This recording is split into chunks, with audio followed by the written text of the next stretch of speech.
All right. Welcome, everyone, to the stream. We are discussing several topics today.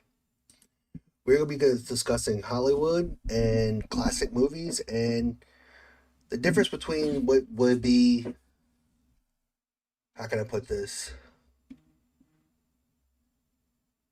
The difference in movies from the classic movies to today's Hollywood and how these things apply now. So, let's begin.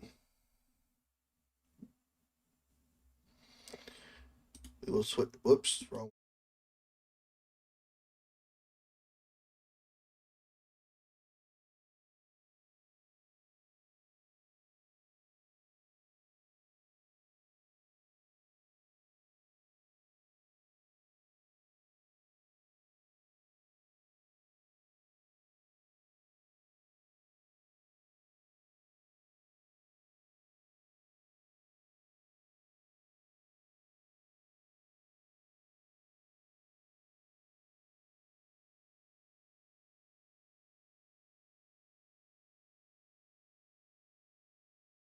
Maybe it's right here.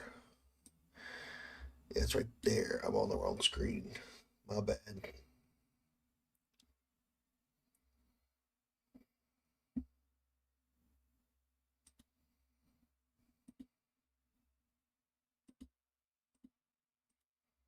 Oops, wrong one.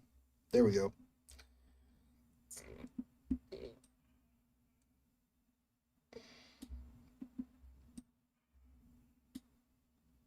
I already had it there. Never mind. Remove this. All right. Now we're on the right. Now we're on the right track.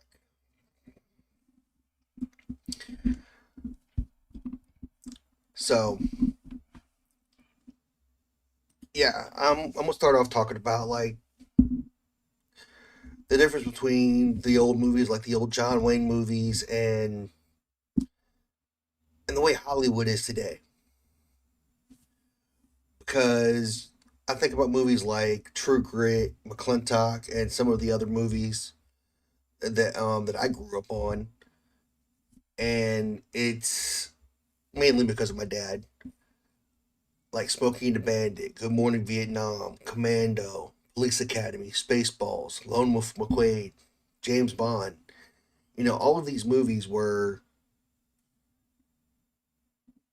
different. And I don't think, personally, that they would have made these same movies today if they didn't already exist. I know they've been making James Bond movies for quite some time, and they've changed a lot over the years, of course. But in today's society, if it didn't exist, would they create it? Because I noticed that they're doing a lot of recreating a lot of old things. And they're changing it dramatically, which is crazy to me. And it's just, I don't know. I feel like they've ruined a lot of older movies. I do. I feel like they've ruined a lot of older movies. And to me, and when I say they've ruined a lot of older movies, like, for example, I did a video on Crocodile Dundee from 1986. Or was it 85? 1985 or 1986. Around that time frame. It was mid to late 80s. And they had a scene in there. He was an Australian guy from the outback, from a teeny tiny town, and I want to say he was ignorant to the world, the outside world, because he goes to New York and somebody tells him something and he checks for himself, and to find out. And today they're talking about removing that, saying that it's offensive, but that it was almost 40 years ago. It was like what, 40 years ago? Why do they feel the need to change things from 40 years ago? I just don't understand it. And to me, it seems weird to change something from 40 years ago.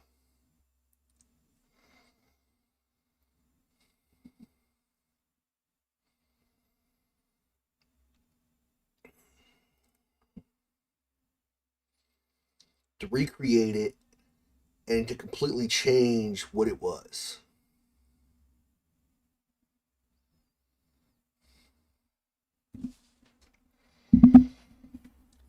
To completely change it into something that it's not. And I don't know. I don't know how to describe it.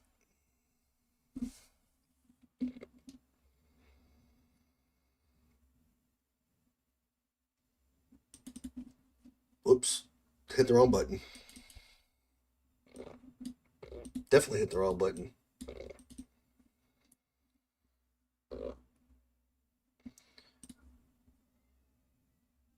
Oh no. Okay. There we go. Sorry, having technical difficulties. I hit the wrong button. So yeah, it's just interesting to me how they've changed things, and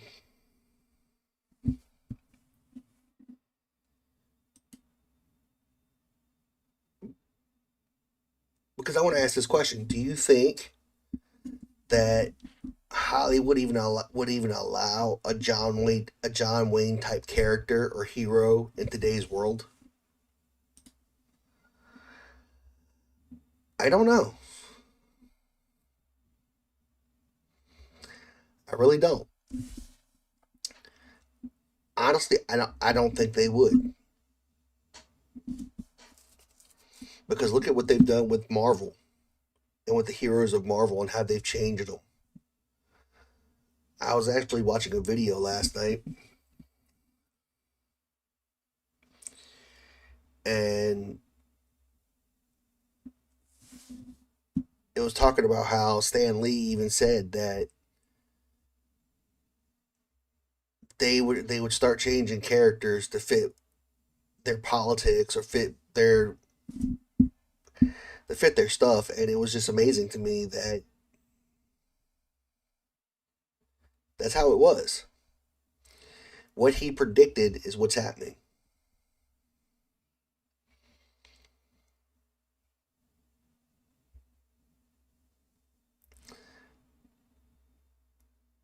And because he was talking about how when he created the Fantastic Four and the X-Men and Spider-Man, and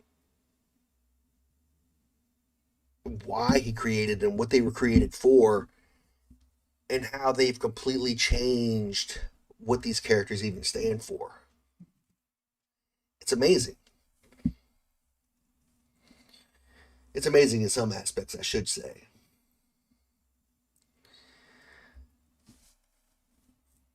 And I was going back looking at some of the trailers for some of the older movies that I've really liked. And when I was watching them, it was like, granted, I own the movies. It's just I was watching some of the movies recently too, and I was blown away at how different Hollywood and things were portrayed 40 years ago versus now. Back then, when I was growing up, things were edgy, things were different. And now it's like people are afraid to say things. Everything is politically motivated, everything has a message, everything has something in it. And I just find it interesting that that's how things are.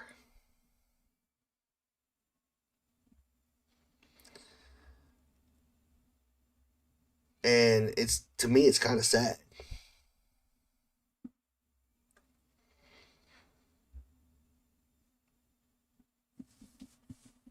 because for example, I was looking at, where's it at? I was looking at this Lone Wolf McQuade, and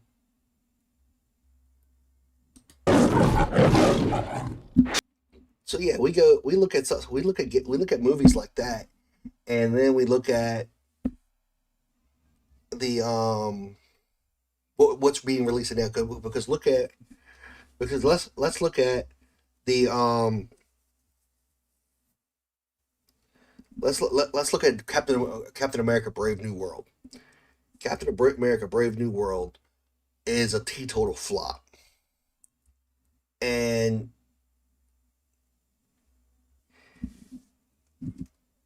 but the question is, why is it a flop? Why is it?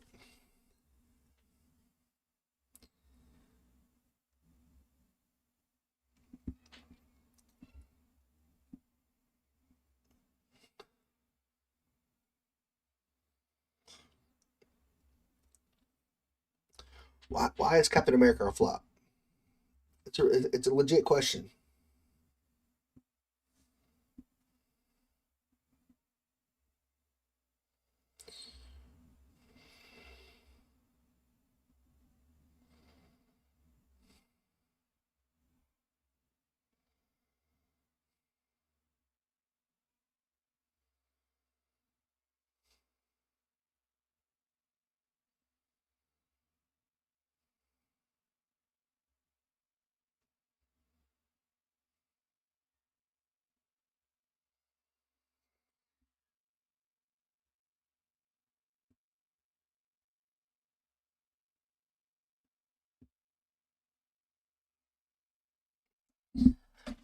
It's a legit question on why these movies flop.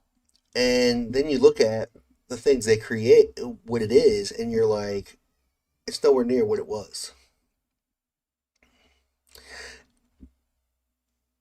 And I am 13 minutes into this, and I'm rambling because this is my first live, so I'm trying to figure it out.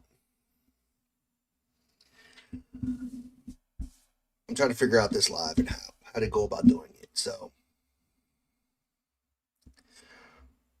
plus I feel like I'm talking to myself right now, which is kind of tricky.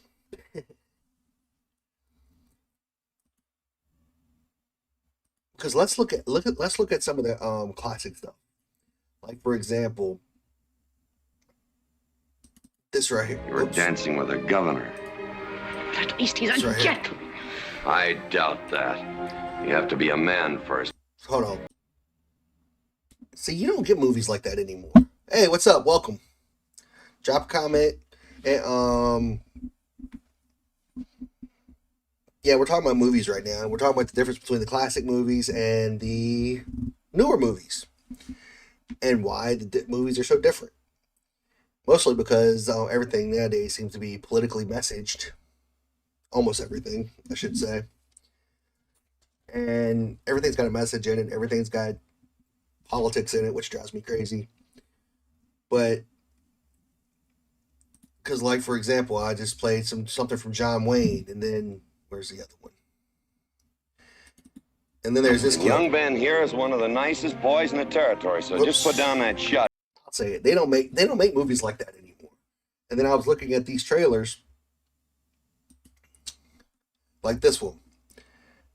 And then there's this one. Picture a man going on a journey beyond sight and sound. He's entered the demilitarized zone. Good morning, Vietnam! This is a great movie. I feel good. Time to rocket from the Delta to the DMZ. It's 0600. What's the O stand for? Oh my God. It's Mr. Leo. You know, this whole camouflage thing for me doesn't work very well. Why is that? Well, because you go in the jungle, I can't see you. If you're going to fight, clash. That is not what we program here. Surprise, surprise, surprise! You are not funny.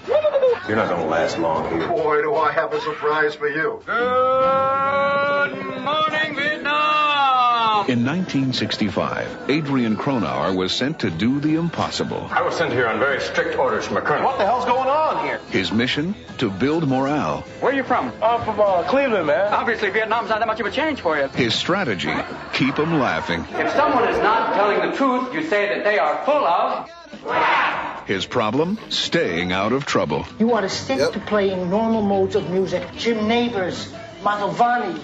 Percy Faith. Percy Faith, good! Yeah! He did a very off-color parody of former VP Nixon. Seeing as how the VP is such a VIP, shouldn't we keep the PC on the QT? Because if it leaks to the VC, you can end up an MIA, and then we'd all be put on KP.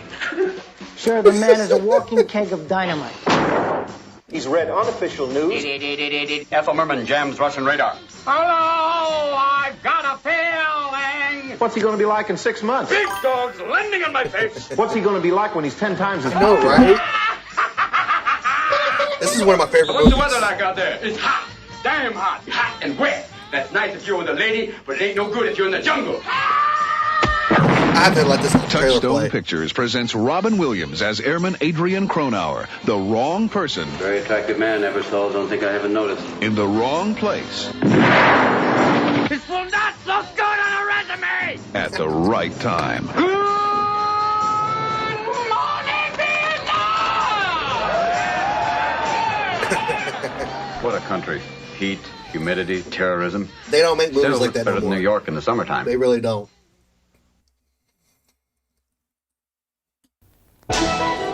Yeah, I even got a couple more trailers here that I was looking to play. But yeah, I want your honest opinion. What do you think of movies then versus movies now? Because movies back then were like that. They were funny. They were uncensored. Well, they were censored to an extent, but not as much as they are now. Like, look at John Wayne. Look at Good Morning Vietnam. Hell, we'll even go here. This They hunted him down. You know, Colonel, we went to a lot of this is trouble back in the to day. find This is you. 1995. They murdered his friends. They don't make movies like And this they no more. took the only thing he would kill for. If you want your kid back, then you gotta cooperate. Right? Wrong. Now, somewhere, somehow, someone's gonna pay. Exactly. No originality. That is the best way to say it. It's like they're remaking everything, but they're changing the stories. And it's not even original. Us any problems? You'll do exactly as he's told. Hasta luego, fellas. You're a funny guy, Sully. That's why I'm going to kill you last. Are you gonna tell me what's going on or what? No. Don't disturb my friend. He's dead tired. What are you doing? Helping you get her back.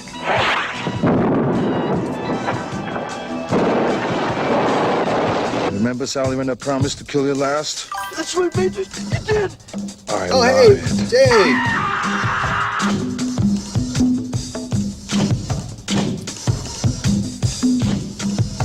Jay. Hey, share the live, man. Share the live. Help me out. This is my first. This is my first one. It's gonna be an episode series. I'm gonna do at least. It might end up being more than once a week, but right now it's gonna be once a week, where we just do live and unscripted. You know, we just talk about different topics and see what's up. And yeah, because I'm blown away by it. Oh yeah, so do I. Like, and I got a parody for you. Have you ever heard of Spaceballs? There it is. Have you ever heard of the movie Spaceballs?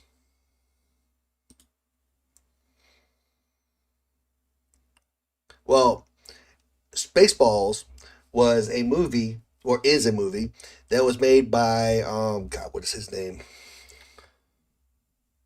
I forgot his name.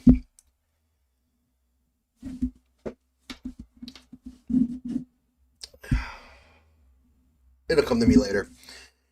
Anyway,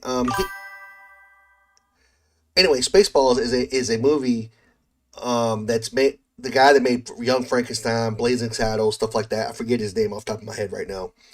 But he made Spaceballs, and he got permission from George Lucas to make it.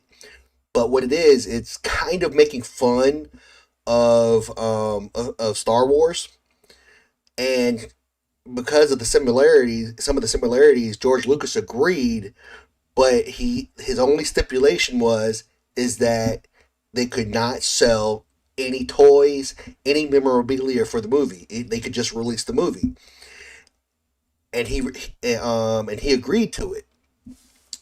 So this right here Planet is the movie. Druidia. And underneath the air shield, 10,000 years of fresh air. Must get through that air shield. We will, sir. Once we kidnap the princess, we can force her father, King Roland, to give us the combination to the air shield, thereby destroying planet Druidia and saving planet Spaceball. Everybody got that? Spaceballs, the movie. Princess Vespa spaceship within range, sir. Good.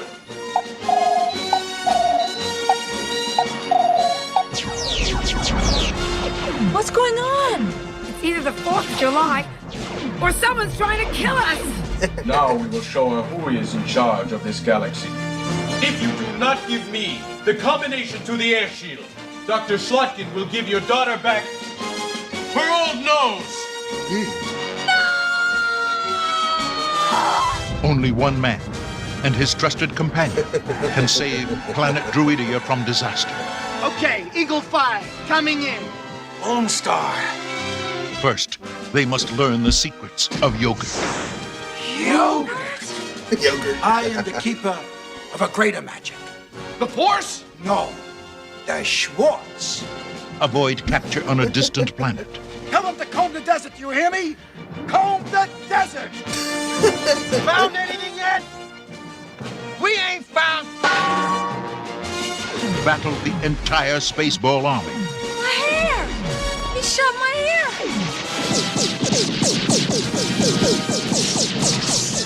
Holy! And escape the clutches of Dark Helmet. I see your Schwartz is as big as mine. I'm sorry, yeah.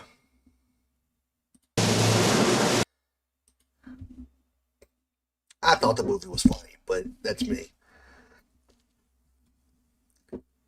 So welcome. So yeah, I think Spaceballs is hilarious, but it was also back in my day when I was growing up. But now I'm gonna change tune a little bit because I'll ask a question.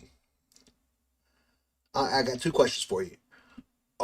What's your favorite classic movie? And are modern movies weaker than the classics? What's your opinion?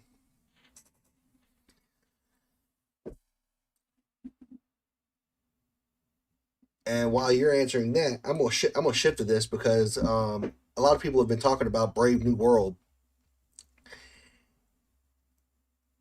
and I was listening to these things, and I was doing research for this, and the actor Anthony Mackie, he said some very interesting things,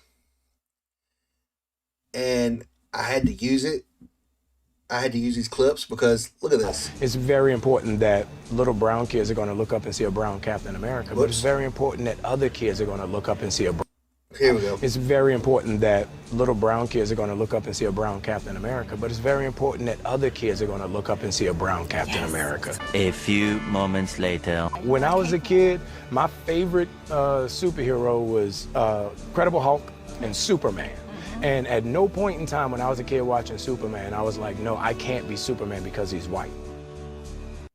It's very important that...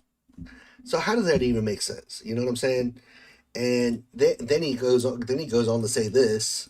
For me, Captain America represents a lot of different things, and I don't think the term, America should be one of those representations.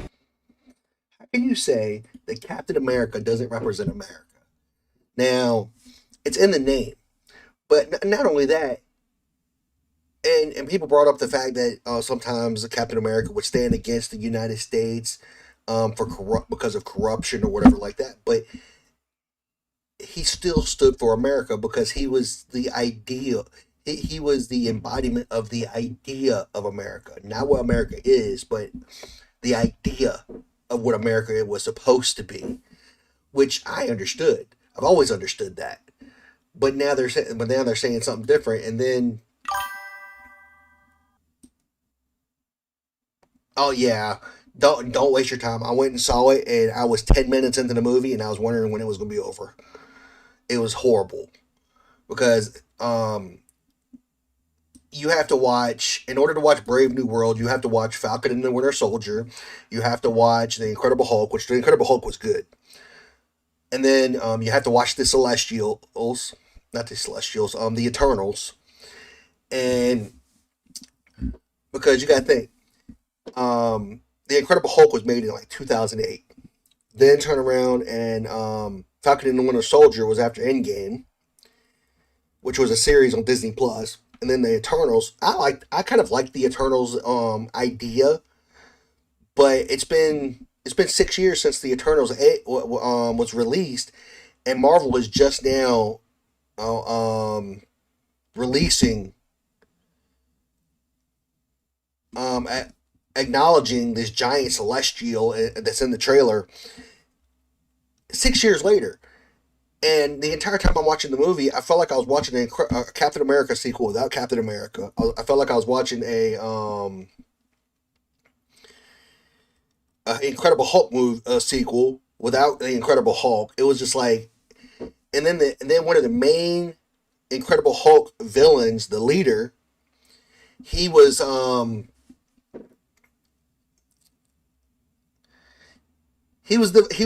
villain, and yet at the end of the day, what they did is instead of having him having some drawn out plan or whatever like that, you find out right away who the villain is, and it's just like within like the first half hour, first 20 minutes of the movie. Or the Winter Soldier, the original Winter Soldier movie, Captain America and the Winter Soldier was good. But I was talking about Falcon and the Winter Soldier, which is a series on Disney Plus. And then where's that? Because Falcon and the Winter Soldier, I'm gonna sum it up in these clips right here. I think they're neurotic for this. We need new heroes. Whoops. One suited for the times we're in. Mr. Wilson, but we cannot approve you. I'm truly sorry. I'm giving him shit. We just talked. Hey, look, this guy bothering you? No, he's not bothering me. Do you know who this is? Oh, God. I am so sorry, Mr. Wilson. I didn't recognize you without the goggles. Message! Please, you buy into all that stars and stripes bullshit. Those stars and stripes don't mean nothing good to me. My world doesn't matter to America. Message! That shield is a monument to a bygone era. A reminder of all the people history just left out. You of all people bought into that bullshit? You're becoming a bit of a legend. Every day more people love you. I didn't think there could be another Captain America until I met you. People are lost. They need a leader who looks like them. Sam. What? Carly bombed a GRC supply depot. What? What's the damage? 11 injured, 3 dead. To them, at least Carly's doing something. You really think her ants justify her means? That she's no different than him or anybody else we fought? She's different. She's not motivated by the same things. I like you, Sarah. You remind me of me. You know, when you came to Madripoor, you reminded me of a young me. Blonde hair, blue eyes, stars and stripes. And a black man. Black man, black man. I'm a black man carrying the stars and stripes. When Steve told me what he was planning, I don't think either of us really understood what it felt like for a black man to be handed the shield. We need... You see, everything, every bit of it was basically political messaging. It drives me nuts. And then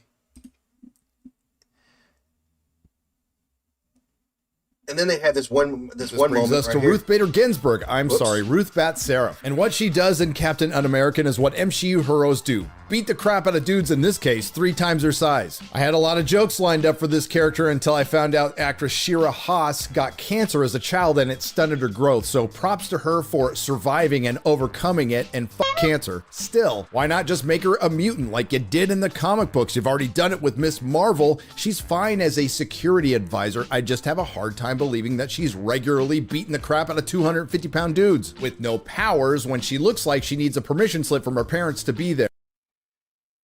Yeah, that was a clip from Brave New World, and I'm not kidding.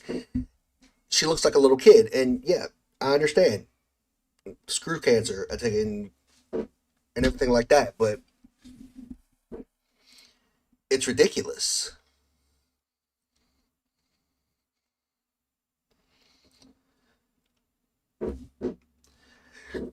It's ridiculous to me that,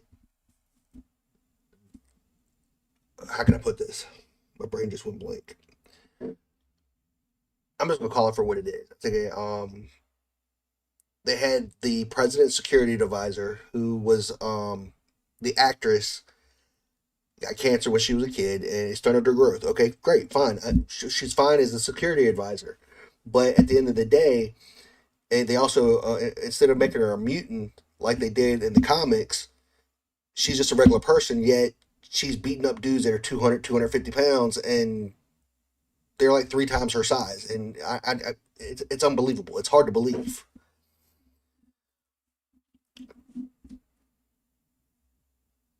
But then, where's it at? Oh, and then because the movie flopped and did horribly in the theaters, they've lost hundreds of millions of dollars. Like, so far, here, let me pull it up.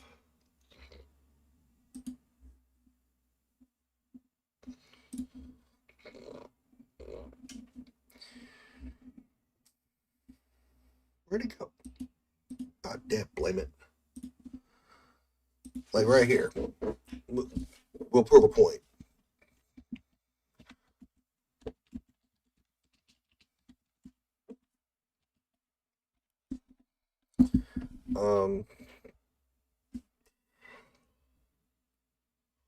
Box office.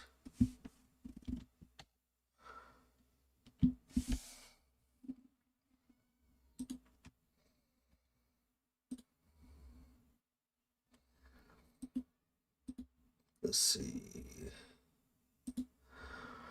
In the box office right now, domestic opening was only $88,000. As of right now, worldwide, it's only made 367. I wonder if that's right.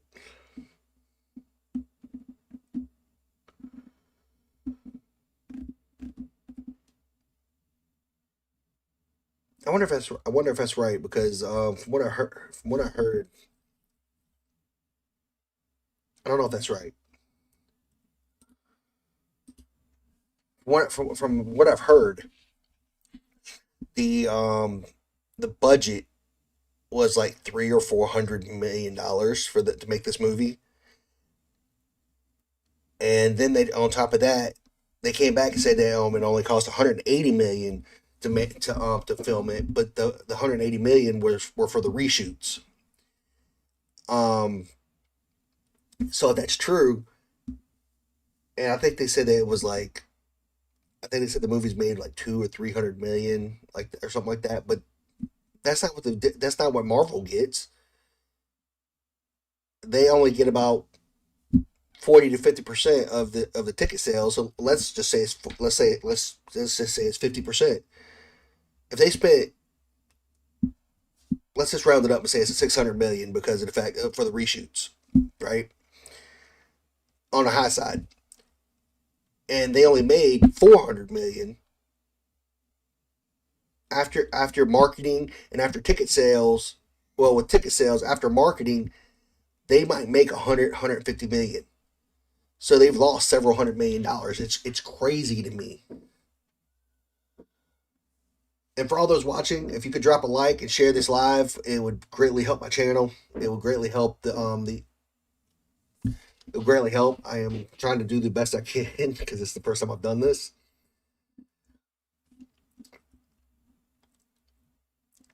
But what got me the most, and I wanted to talk about this today, is I found it very, very interesting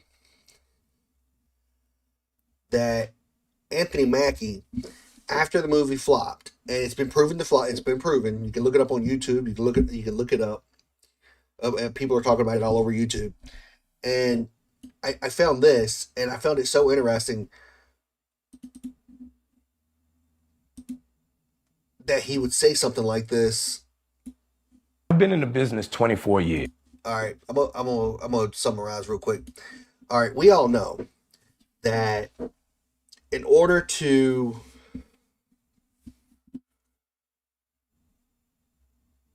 be successful, you have to work hard.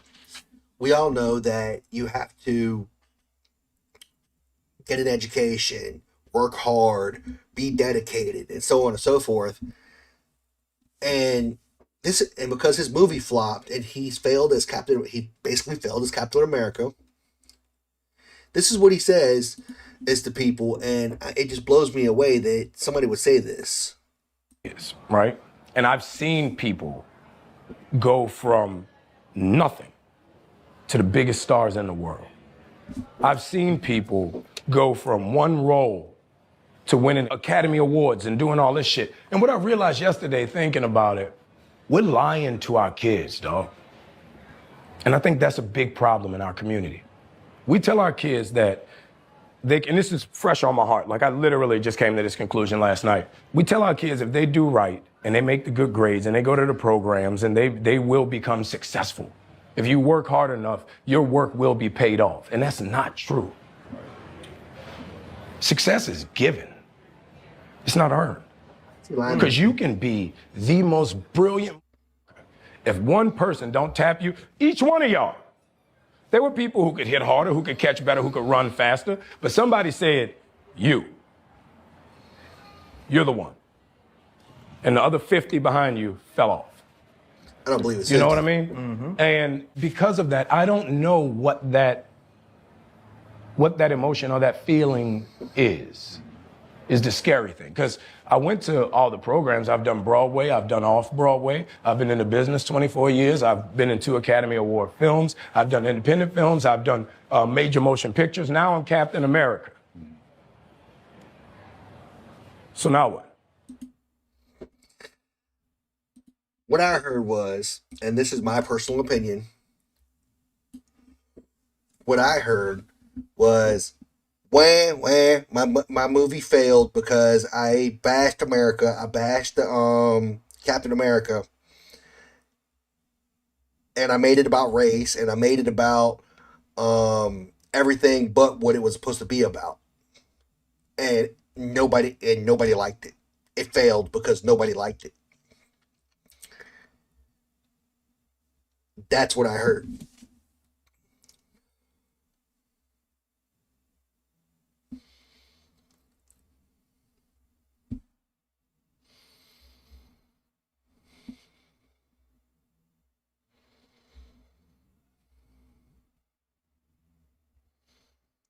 Give me 1 second.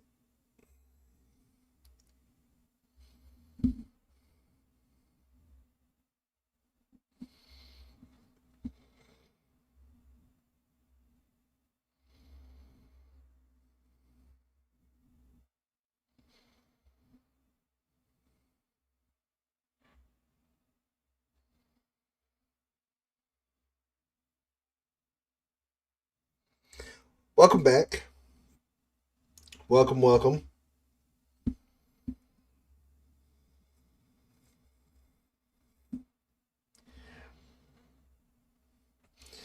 Yeah, so I'm totally trying to share my live right now.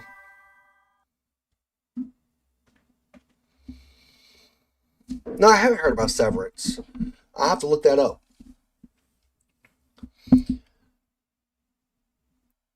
But yeah, I take I don't know if you saw it or not. I take I just played a video where the actor Anthony Mackie that played Captain America in the new Captain America movie, saying that success isn't given, isn't earned, it's given, and that you could be the best, you could throw the best, you could hit the best, you could catch the best, you could run the best, and you'll get looked over, and you're not guaranteed to get picked. And yeah, that's true to an extent, because it's all about, because part of it is, hey, what's up, John Marr? So it's not about it's totally not about, hey, for everybody, please share my live. I've and see if we can get some more people in the room. It helps grow the channel, and I'm trying to build the audience right now. So, and this is episode 1, so this is a little bit more it's not as structured as I planned for it to be. But yeah, it's one of those things that he's saying that success isn't earned, that it's given. But I think about that, and I'm sitting here and I'm like, okay, if you do nothing, if all you do is play video games and you never work hard, you don't get good grades, you're not going to have those opportunities. And yes, you're not always picked for every opportunity. But if you don't work hard, and if you don't put yourself in those positions to even have a chance at that opportunity, you'll never get it. So him saying that is like, well, I've done this, and this, and now I'm Captain America.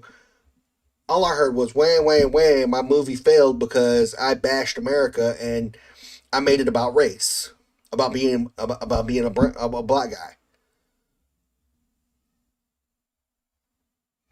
I probably shouldn't have said that. He made it about race.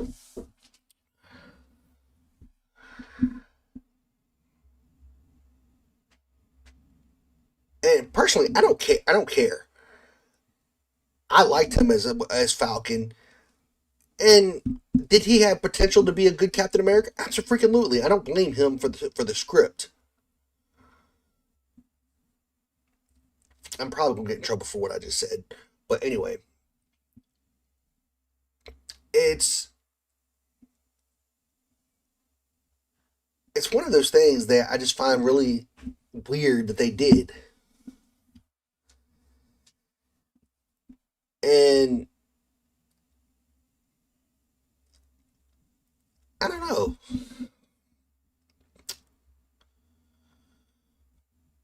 So what's your favorite movie?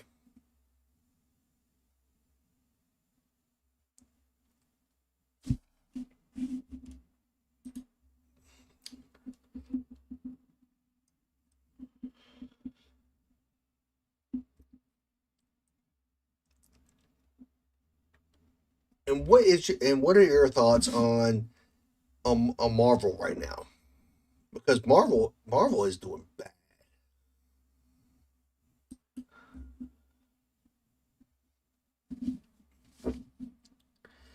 Marvel is not doing well.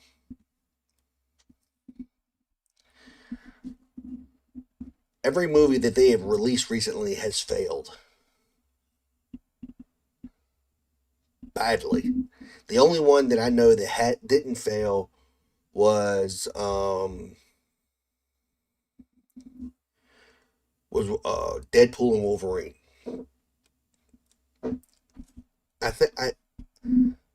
This isn't Marvel, but Moana 2 did pretty good, but they both fall under Disney, so.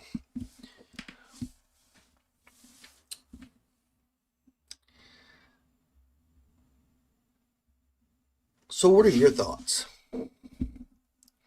on these movies?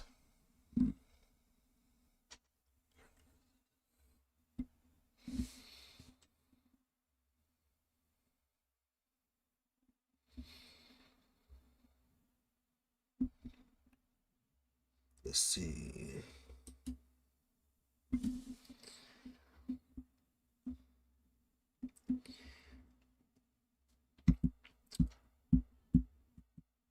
What was the last good Marvel movie that you cared about and that you saw?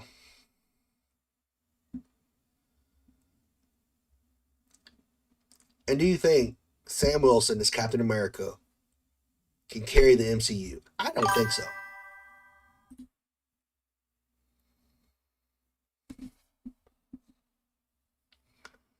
For some people, that's the case. What's the case? You lost me.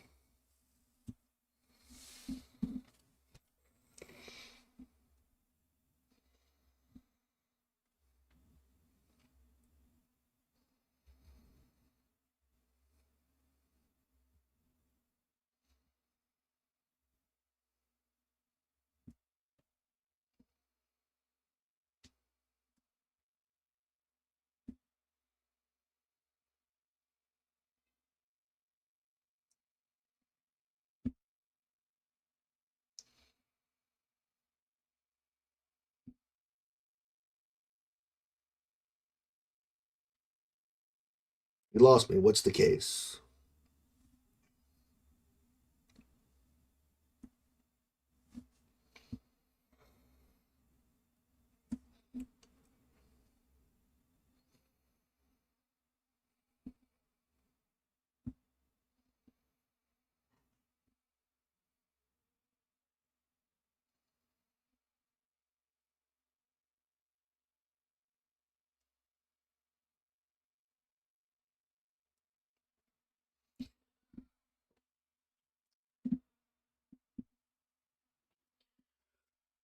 So let's shift. Hey,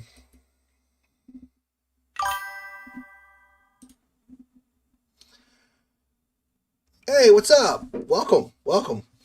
We are totally talking about Marvel classic movies, Marvel movies, and the differences between the classics and the new ones.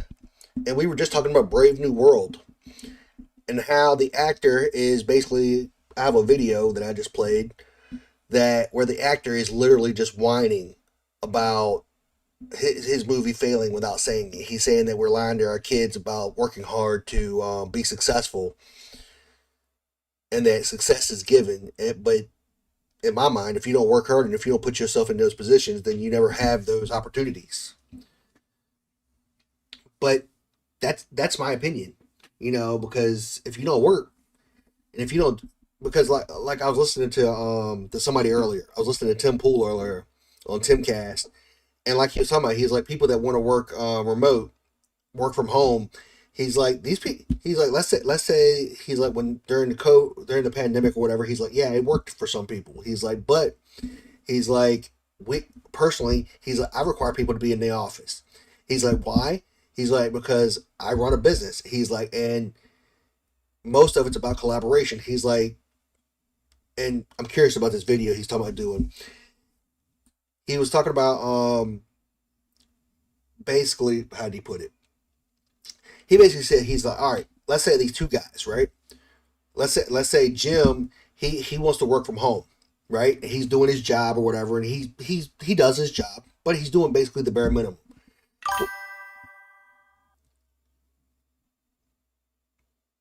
And then the guy that then Rick, he decides that he wants to come into the office, and one day he's sitting there, he walks into the break room or whatever, and he hears two of the people in management or the CEO or whoever, and they're saying, hey, we really need to find somebody that can do this job, and blah blah blah. And he's like, hey, I think I can do that. And he's like, hey, all right, we'll give you a chance. We'll send you a couple projects. If they do well, then we'll give you a promotion and you'll get a pay raise.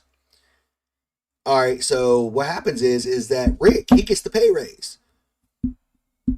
Jim never even got the opportunity because he was just plugging away on his computer and didn't talk to anybody. He wasn't there. And then let's say their jobs are now obsolete. For whatever reason, they merged the jobs into another department or whatever. Jim, he's going to be let go. He's like, hey, great, you did a great job, thanks, or whatever. Whereas Rick, they're going to be like, hey, you've done a great job. We're getting ready to your position, but we have some other openings over here, and people really like you. And we also have a promotion. We also have this better position that you might qualify for if you're interested. Because he was there and they know him, they offer him the opportunity. So yeah, because he was talking about, and then he talked about how one time they were just sitting around joking around, and they were talking about Family Guy and how they use Pop-Tarts and he called it butter, but he was talking about ice cream and putting ice cream and making an ice cream sandwich out of Pop-Tarts. And these guys from the UK or Europe said, "Hey, Pop-Tarts are illegal because of the stuff in them in the UK." And they's like, "Wait, you've never had a Pop-Tart?" So they just totally decided, "Hey, we're gonna order 1,000 Pop-Tarts, and we're gonna make ice cream sandwiches out of these Pop-Tarts and let these guys try these Pop-Tarts and make a video of it." So yeah, it's just one of those things that I forgot where I was going with that.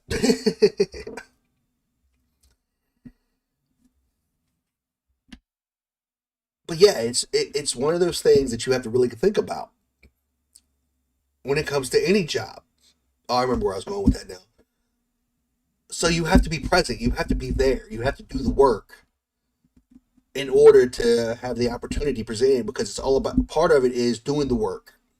The other part of it is the networking.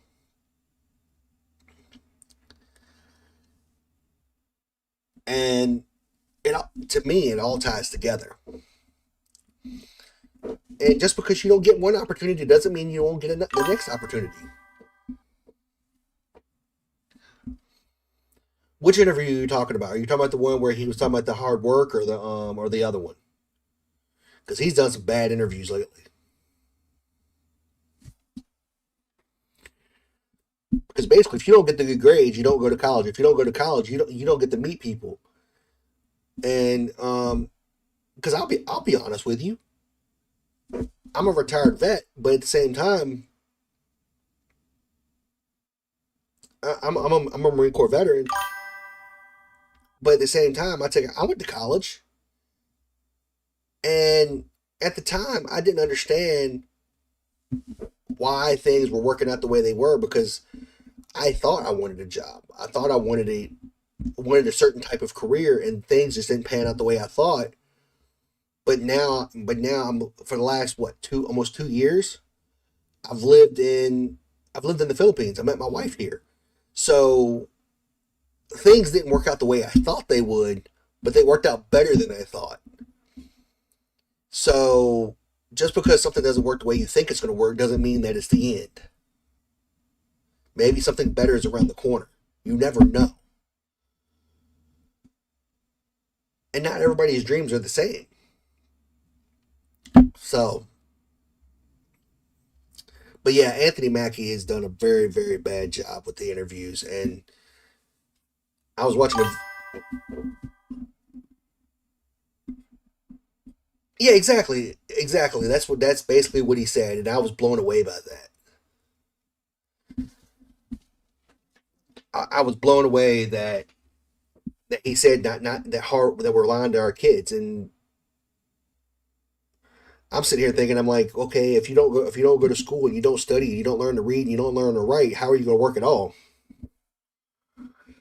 Yeah, I figured it was you, man. I keep forgetting your name, though. I'm sorry, I'm horrible with names. Because yeah, I appreciate you joining in, because it's kind of hard talking to myself. This is the first one. I'm gonna start doing this, at least I'm gonna try to do this once a week. If it grows and I can get more of an audience, I'll probably start doing it more. But we're just doing real talk, unscripted, and this one did not turn out quite as well as I hoped as far as structure, because of course I'm figuring it out for the first time.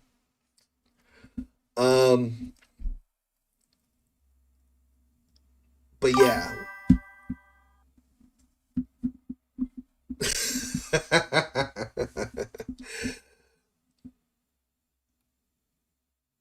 Yeah, I try not to use foul language. But anyway. But yeah, we were talking about John Wayne movies earlier. We were talking about classics like Spaceballs. We were talking about Police Academy.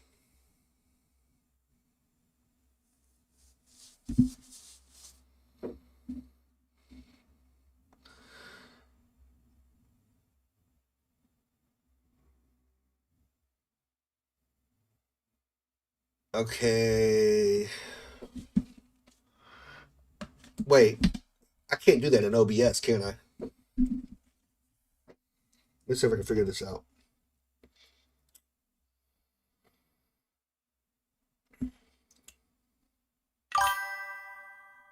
Oh yeah, Kroll was good, man. I liked Kroll. You know what? That is one of the few movies that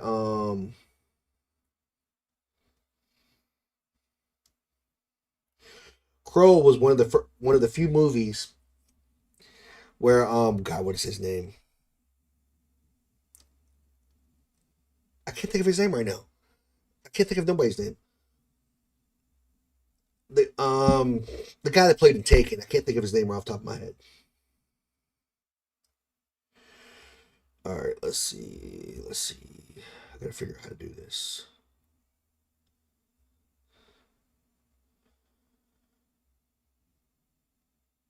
All right, I do not see what you're talking about.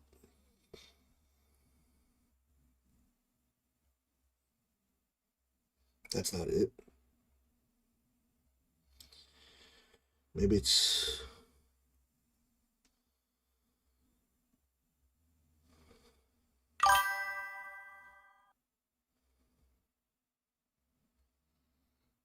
Yeah, Liam Neeson. Thank you. It's one of the few movies where Liam Neeson dies in the movie.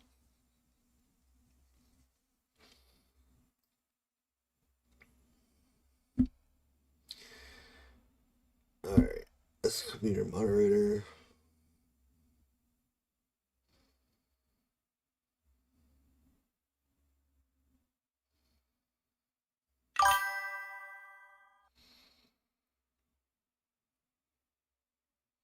Oh, I didn't remember that part. It's been so long since I've seen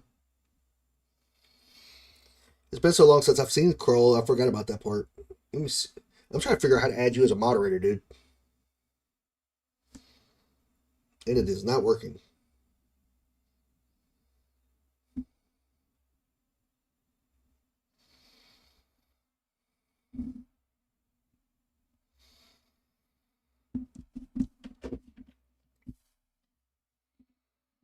Yeah, I have no idea what I'm doing when it comes to. My mom's figuring this out later.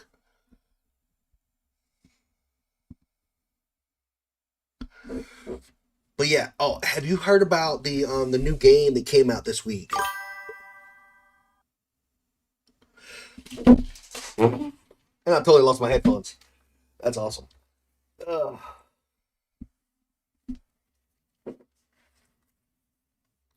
I need to get one of those ones that's got the one on one side for when I'm doing my streaming, like the one that has.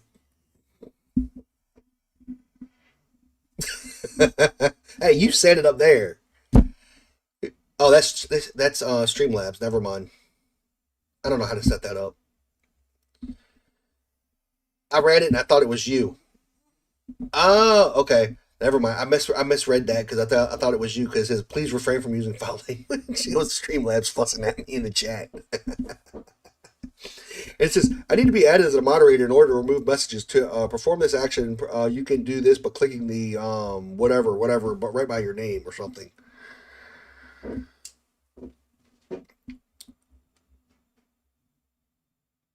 I don't know what they're talking about, but anyway. Yeah, I'll say. Apparently, you said something, and they didn't like. I think you said "shut up, Streamlabs" or something. They got mad at you.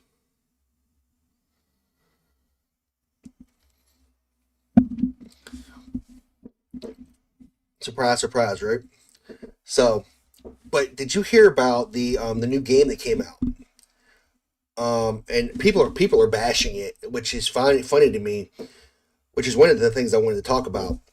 Is that I started my YouTube channel called I Love Gaming, and one of the things I noticed is that a lot of people are all about the drama. And I think we had this conversation on Discord about how I don't need these.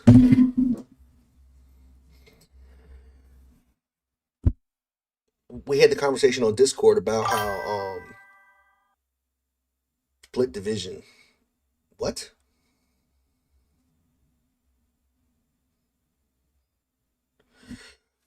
About how people are calling a lot of YouTubers grifters and stuff like that, and how they bash everything, and I couldn't understand why. Because some of the stuff I've watched was really good, but I've noticed that. Oh, Split. Okay, yeah, in Wilds, Monster Hunter Wilds or whatever it's called. Yeah, they're hyping up all these mainstream games, but then a game that came out last year that finally released on PC that I was excited about. I love that game. I didn't want it to end. I was actually upset that they didn't have a game. You can replay the missions, but you can't. They don't have a Game Plus version, which I didn't like. I wish they'd had a Game Plus version so I could replay the game from start with all the abilities that I already had. You know what I'm saying? And but the story was, to me, the story was amazing. You know, and yeah, I've been debating whether I'm gonna play Wilds or not. I've heard mixed things about it. I don't know if it's the type of game I would like personally. But the game I'm talking about is like Rise of the Ronin. Like I did a video on it. Yeah, Rise of the Ronin, man. I love that game. And one of the reasons I love it is because it has the character design like Dragon Age. Like you can make your character, like they have a default character that you can use, but like Dragon Age 2 did, but you can customize the character any way you want. You can make the character, you can change it. Okay, I've never played Monster Hunter, so I can't speak to that. But they have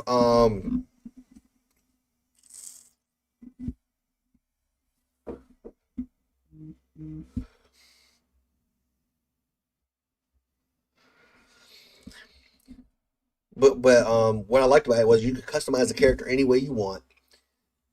And then what really got me was they give you like 5 or 6 different and then they call them like, I forgot what they called them. One was like Sapper, one was Seducer. But each one of them, and one was like an assassin. These aren't the actual names, but one was like an assassin, one was Seducer, one was this Sapper or whatever, one was untrained, you know. And each one came with different styles, with different martial arts styles.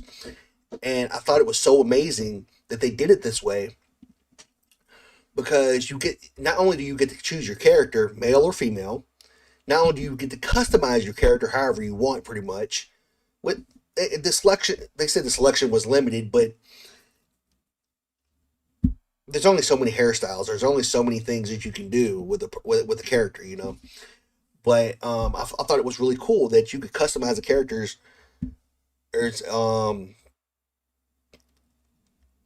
then you could choose their fighting style, and depending on their fighting style, they have certain weapons they're proficient in it. But then if you go on, not only that, but you can use all the weapons in the game, not just the weapons you're proficient in. Yeah, like class specialization.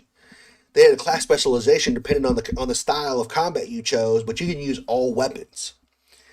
But the really cool part is that once you start playing the game, whatever weapons you prefer and whichever weapons you like, versus whether they're in your specialization or not, you can increase your specialization in those weapons and increase your ability in using those weapons. You get experience points when you fight certain people with certain weapons or whatever. I don't remember exactly how it went, because I haven't done it. I haven't played the game yet because I'm waiting to do a video on it.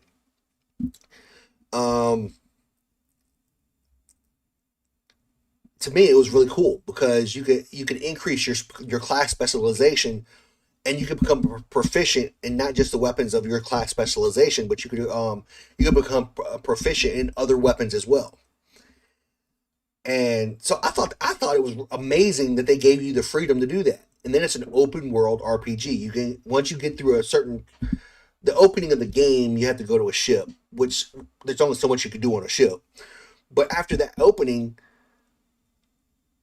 and the game actually kind of starts, you can do pretty much whatever you can go wherever you want. You can do whatever you want for the most part. You can follow the story, do side missions, whatever. And everybody's like, well, there was too many side missions. I'm sitting here and I'm like, but that was what made the game fun.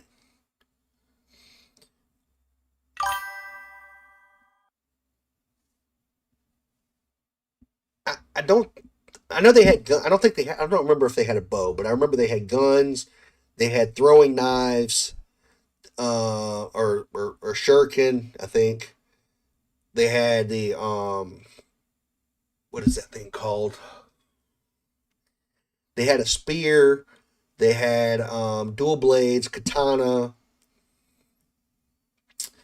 I forget what that one sword is called, but it looks like the sword from Bleach. It's really big. I forgot what it's called.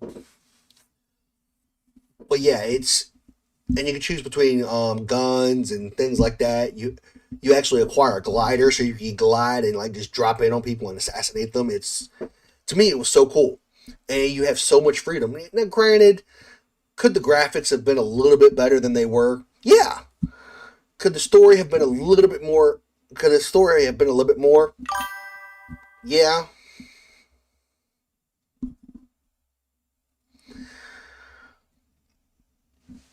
But to me,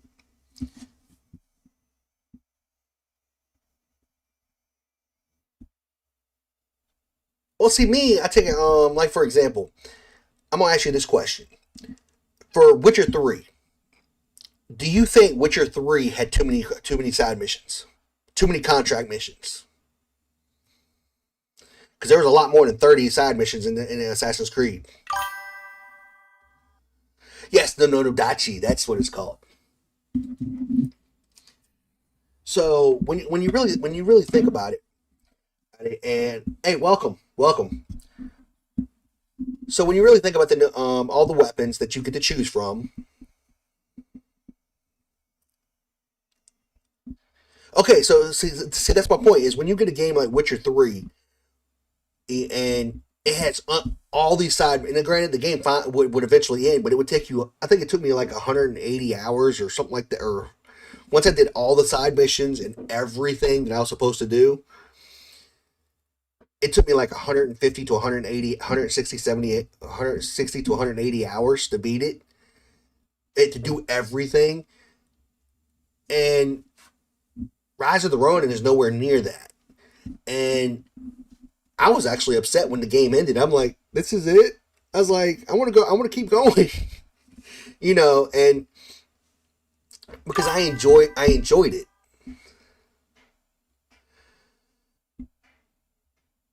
Because, and I'll say it, I say Rise of the Ronin was, I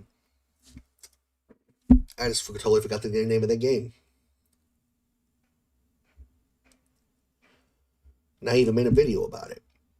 The Ghost of Tsushima. I totally said that the Rise of the Ronin was Ghost of Tsushima meets Assassin's Creed, because you could go into full combat, you could go into straight up combat, just like Ghost of Tsushima, or you could go around assassinating people, and you can sneak around, use stealth and stuff like that, and pick up ninja skills and things like that. So, and you get to decide on how you on the ability, some of the abilities. And depending on your combat style, it depends on the abilities, and you even have secret abilities that you can pick up. So to me, it was unlimited on what you could do with it. And I like that. Could the story have been a little bit more engaging? Yes.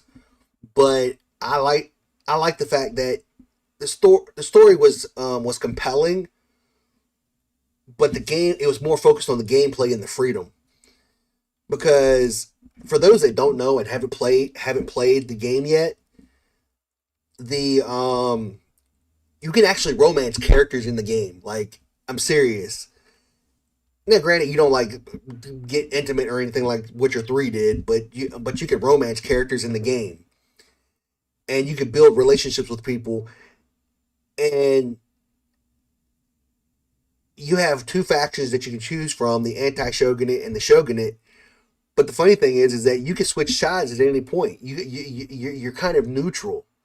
You could choose to be with one person on one mission and then be with somebody else on the next mission and play them off of each other and even try to find a truce of some sort in certain aspects. So I thought that was really cool how they were teaching you something about history, because what the story is about, what the overall story is about, is something that actually happened, but your character is a made up character. So, and you're kind of just going through it, and then you see how, then you see how things unfold, you know.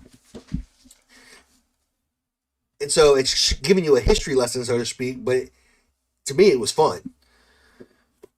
And the whole point of the whole storyline is based around the storyline of when Japan opened up its borders in the 1850s or 1860s. It started around the 1850s, but it didn't open up until about the 1860s, 1870s. But they had been closed. The borders had been closed off for like 100, 200 years. So when you consider those things, it's really interesting, to me anyway.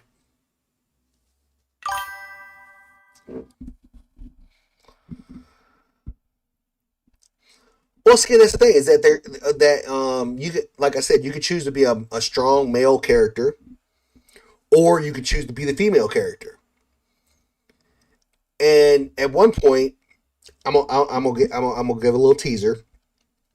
When you're doing your character customization and you're building your character, you can customize both the male and female character, because the very first mission, when you go to the boat, you go with both characters, and you can choose between them while you're fighting, and even switch characters in the middle of a fight. Because like if one character goes down, you can revive the character with the other character. It's kind of cool.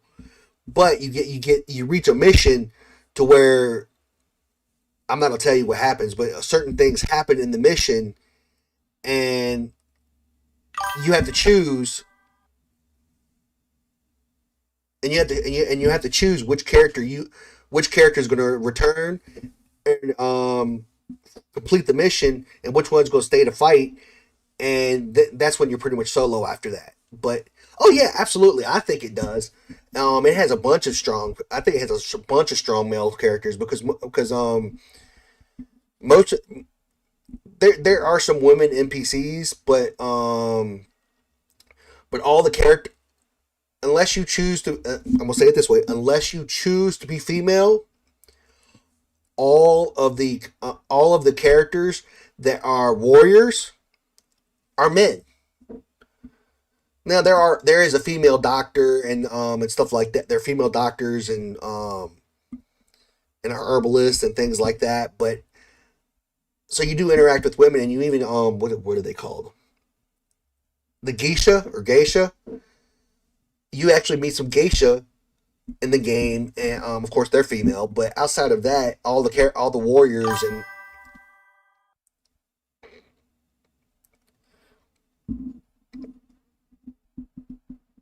no, I wouldn't say that at all in this case. I think this job did a great job as far as representing Japan. I really do.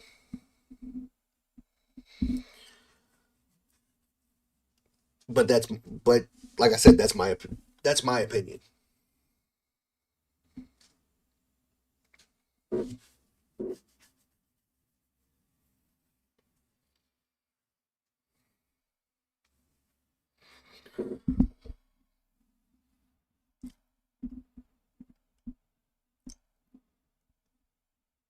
So yeah, it's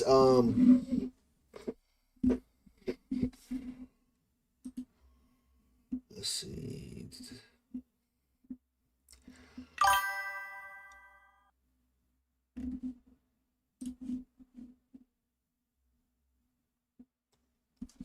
Yeah, man. You know how I found it?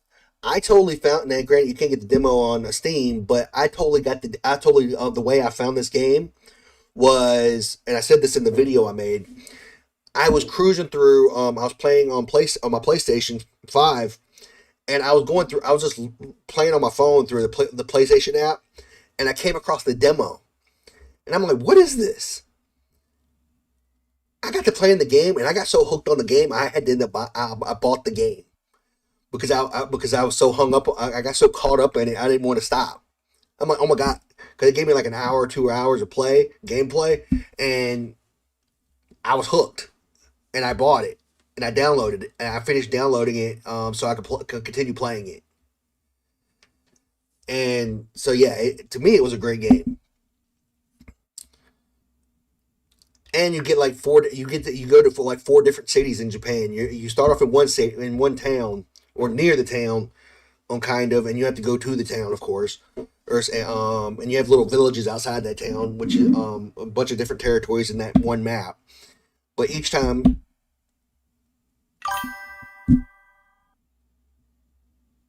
oh, that's cool. Yeah, so to me, it was a really good game. Have you seen the trailer for it?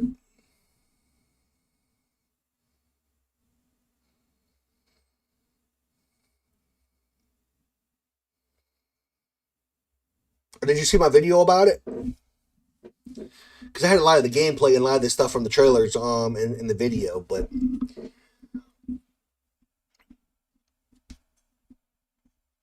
oh, and I wanted to ask you.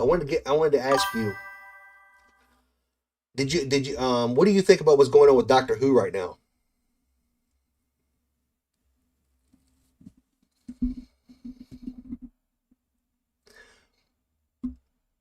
I can't remember what's his name, Cootie or something like that. I heard he's leaving, and they're debating on whether they're gonna cancel the show or try to bring back David Tennant and save it. But oh, thank you. Yeah, that was one of the few videos I was really excited about. Only downside was I was sick when I made the video. I had a cold when I made the video, so my voice was off. But yeah, I heard that they're trying to bring back Dr. Tennant for Doctor Who, but from some of the things I've heard him saying lately, I tell you, I don't know if I want to risk it or not. Because I stopped watching Doctor Who back when Peter Capaldi first became the Doctor, because I just didn't like it. I like Peter Capaldi as an actor, but to me he was too serious. I like the playfulness, and I like the wonder that David Tennant and Matt Smith had. You know, and I never even watched Jodie Whittaker as the Doctor, because I was like, nope, not going to even try it. And I came close to watching the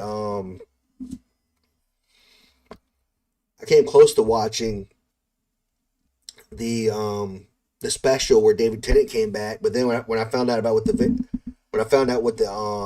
it was about, I was like, nope, not watching it, because they finally make the Doctor a male again, and do it as Doctor Who, bring David Tennant back, and the first thing they do is start harassing him about pronouns and crap like that. And instead of making it about the Doctor like they used to, they made it about Donna and her daughter, and fussing at him about pronouns, and made it all about them saving the day instead of him. It was just, I was like, nope, not watching it. So yeah, I think they burned it out, because it's been what, 20 years, almost 20 years since Christopher Eccleston, or however you say his name, became the Doctor. I think that was what, 2005, 2006 or something like that. So I think it's time to put it back on the shelf for a little while, because until Christopher Eccleston starred as the Doctor, the last time the Doctor was on TV was 1989. So maybe they need to shelve it for another 5 or 10 years, so we get past all this bullcrap we're dealing with.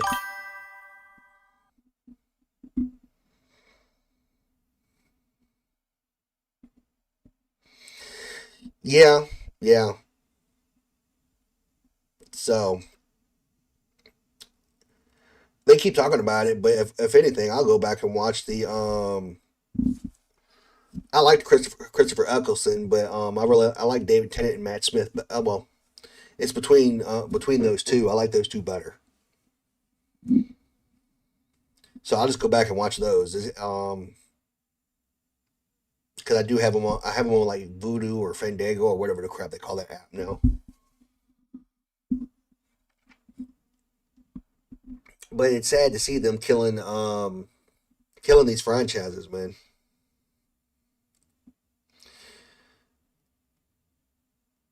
That, and I'm scared of what they're going to do with the Fantastic Four this time around.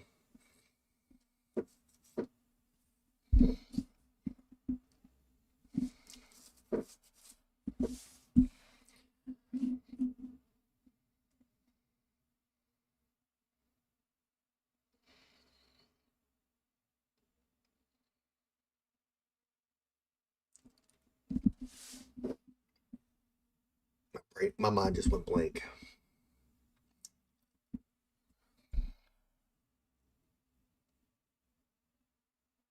What was the other thing?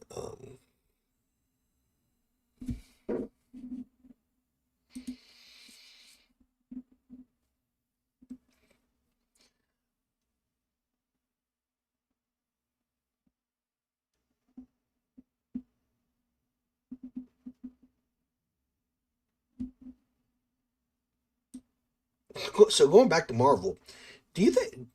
Whoops. Do you think it's superhero fatigue, or do you think that it's more the fact that people are just tired of the messaging?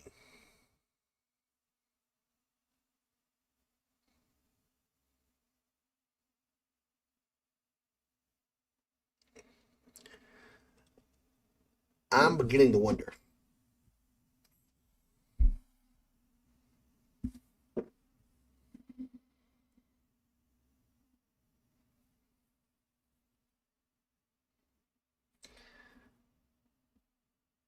Because they had a great opportunity with Brave New World, but I hated that movie. Oh my god, I hated that movie so much. 15 minutes in, I was ready to leave.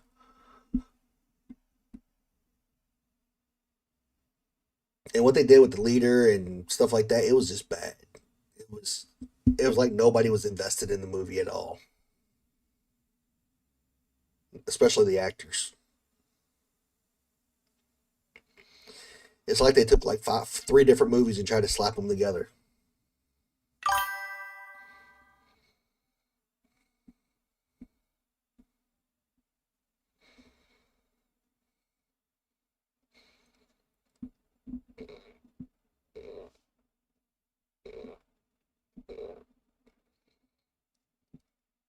What? Okay, the all black and Latina thing, I believe that, but doing away with Ben Grimm because as the thing because it would be offensive to people with disabilities. Okay, he's not disabled.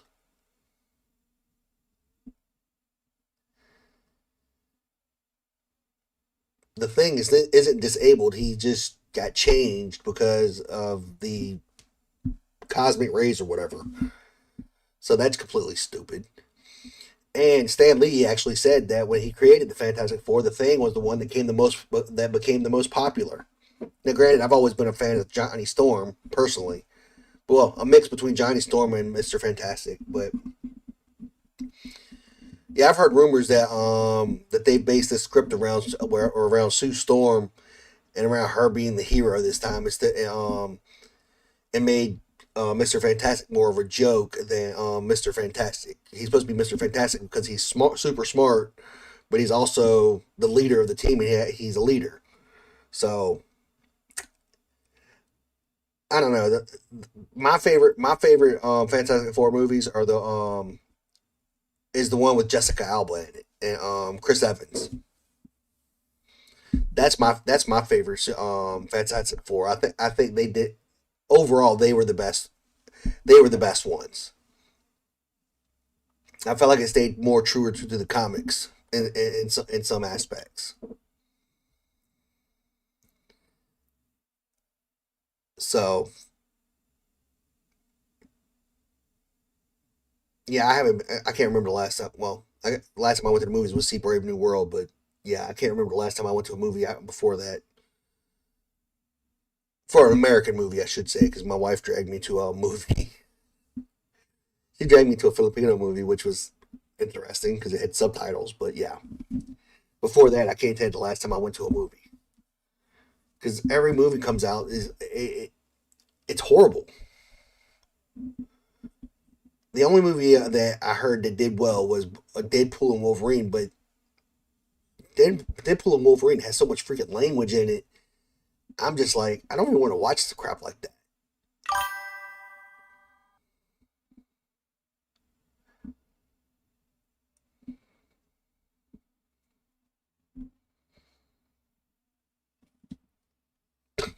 I hate Streamlabs is annoying. Yeah, I think it's connected too. I think that they're trying to put, because like for example, Stan Lee. I was watching a interview last night with Stan Lee, and he was talking about how when he created the X-Men, that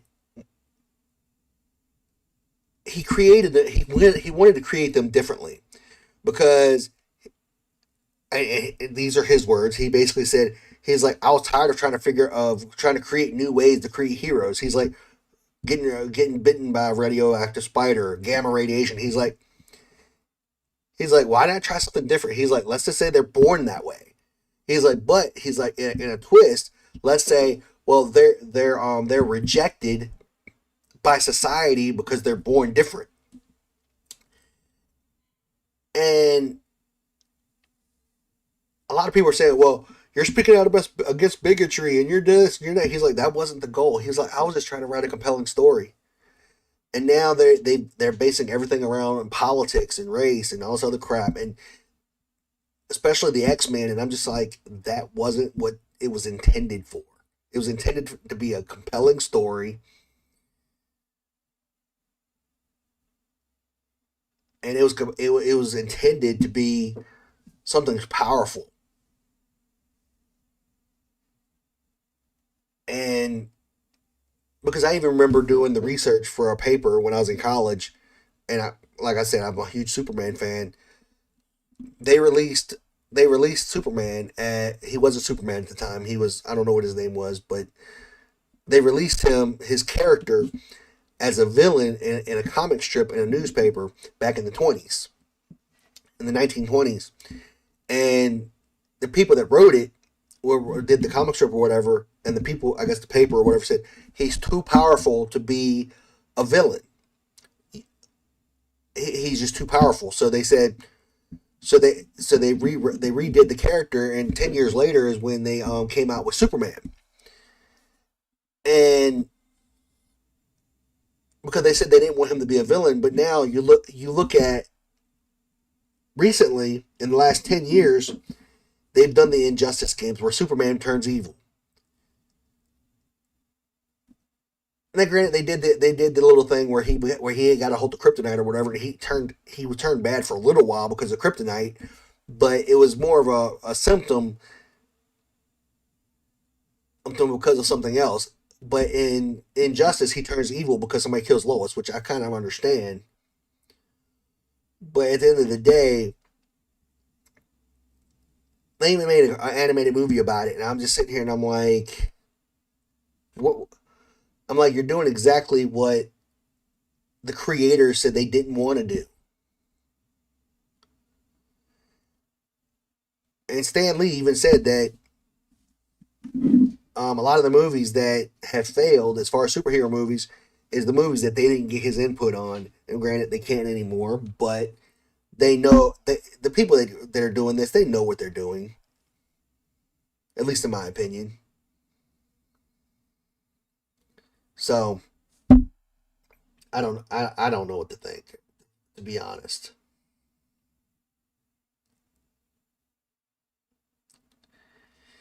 It's just crazy to me that they're doing this.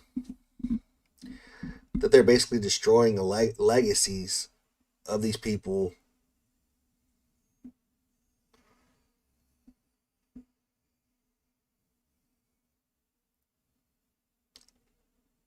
I really don't know what to say about it. because it makes me think back to the John Wayne movies, and think back to, because I even heard they're talking about remaking Little House on the Prairie, and I already know they're gonna screw that up.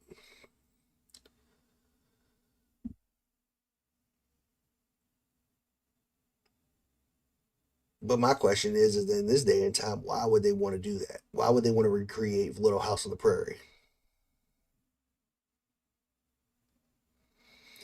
Because when it was on TV, it made sense. And the reason I say it made sense is because, for example, my dad said he grew up, basically, I can agree with that.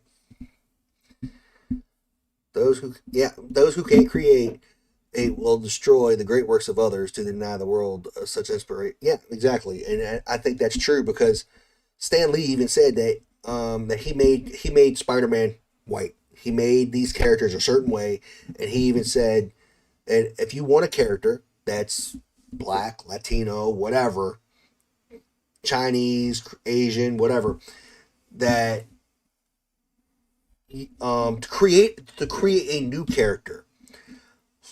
Like there's a mutant called the security advisor, the character that's the security advisor for Brave New World.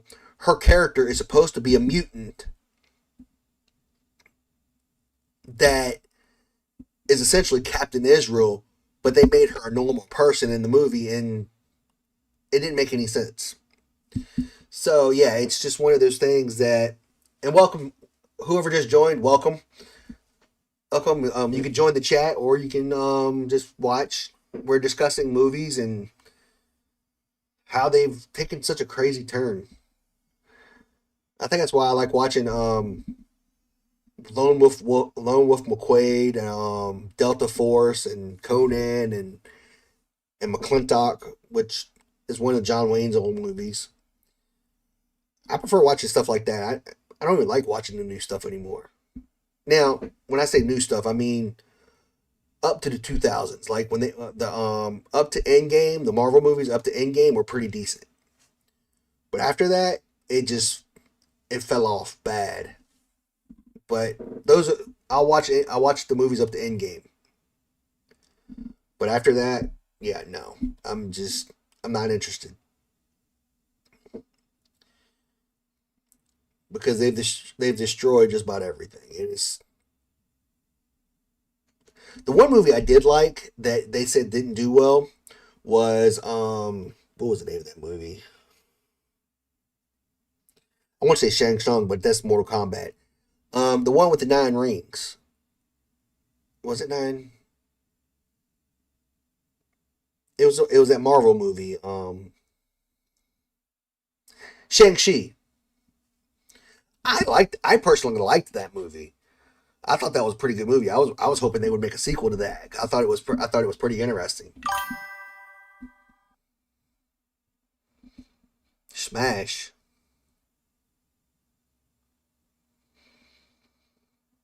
I don't know that. I don't think I know that anyway.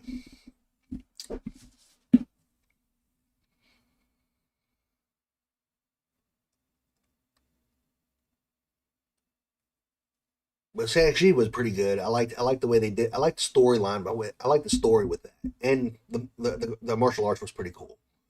It was one of the few Marvel movies where they had martial arts, and I've always loved martial arts because like they don't even make like I remember back in the 80s, in early 90s when they were making nothing but ninja movies, martial arts and ninja movies. It was so freaking cool. And now you'll see martial arts in movies now, but you won't see like ninjas and stuff like that. Oh, MASH. MASH was pretty good. That was a pretty good TV show. Here lately, I've been watching I found I don't know if you have Amazon Prime, but on Prime Video, I found Jag. And so I've been watching Jag, which kind of takes me back because it's one of the reasons I joined the military.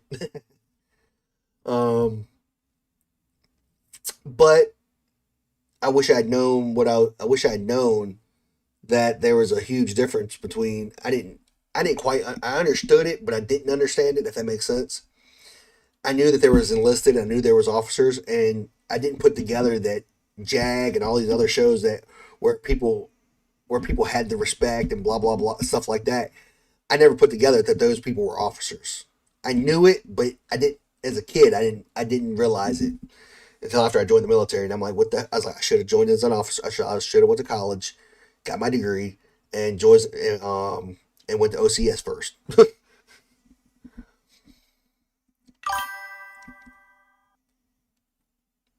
Oh yeah, hey, did you know that the kid that played Rocky in Three Ninjas? Did you know he also played a young Rocky in Power Rangers?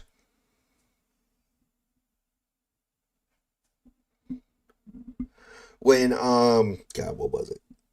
When they were turned back into kids. I think it was what was it?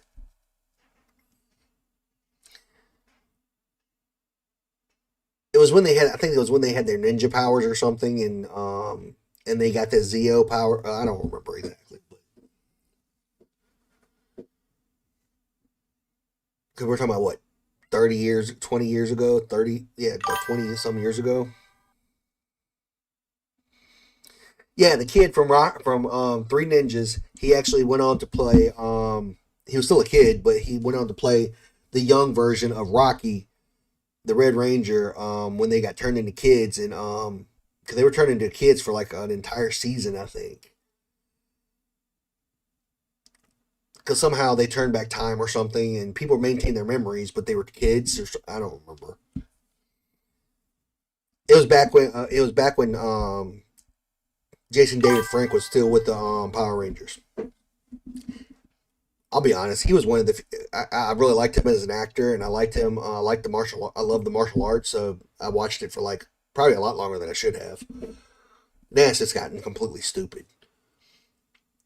I heard they're talking about rebooting it now because it's been.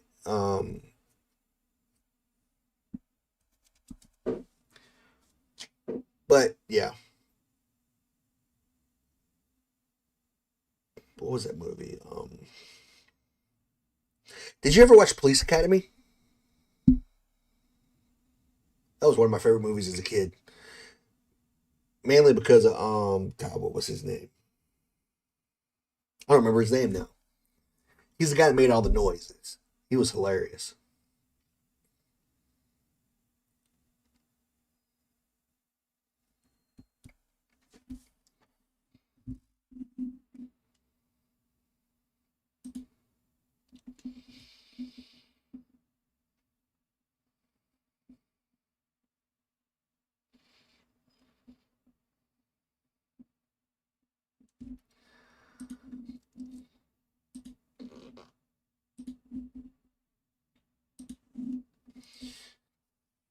So have you ever seen McClintock?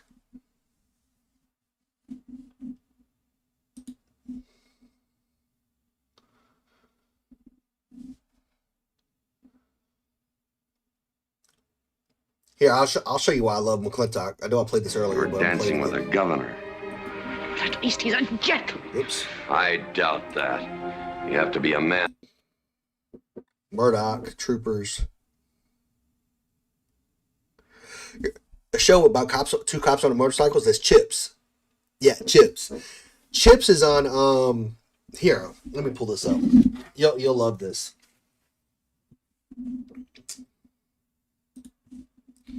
Let me see. Whoops. Pull this over here. We'll hit that, and then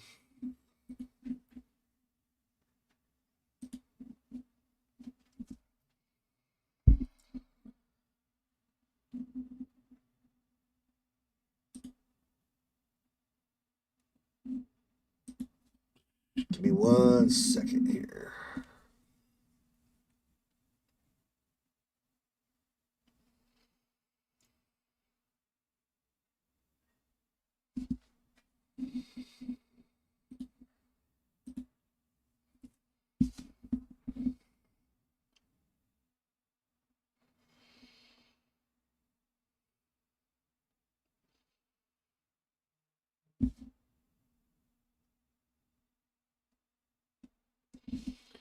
All right.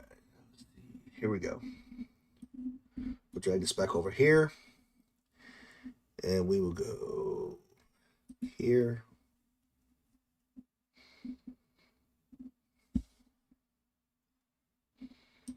We'll hit this. Oh, Reacher's got season 3. I'm going to have to go back and watch that.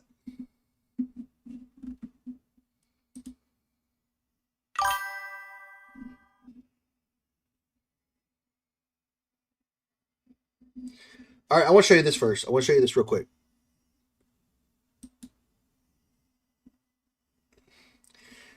Look, they've got Jag, they've got Little House on the Prairie, Sanford and Son, Beverly Hillbillies, Highway to Heaven, The Fall Guy, The Three Stooges. Where's the other one? Jag, Hercules, Xena, and Chips, all on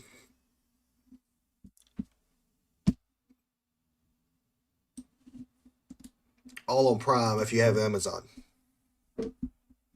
If you're interested.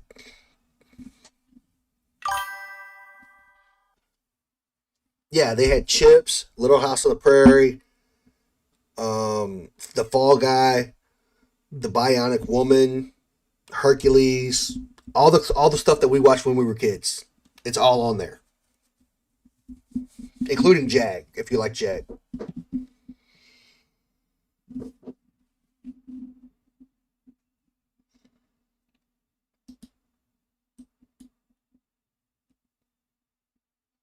So give me a like, and I appreciate everybody tuning in. I think I'm gonna call it an evening. I've already covered all the topics I was thinking about. A lot faster than I thought I would.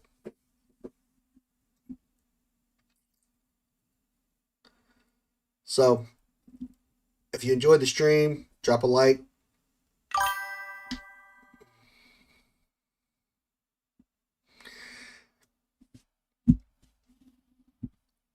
Yeah, I can understand that.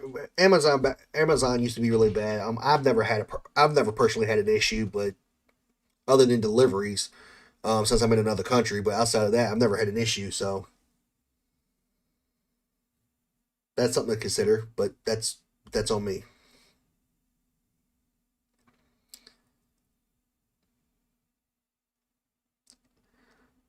So something to think about. Because they have added a lot of old shows, because the Beverly Hillbillies series is the original from the 50s.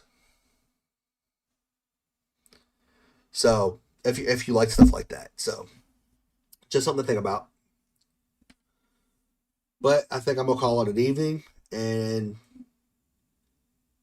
I hope everybody enjoyed the stream. I hope everybody tunes in next time.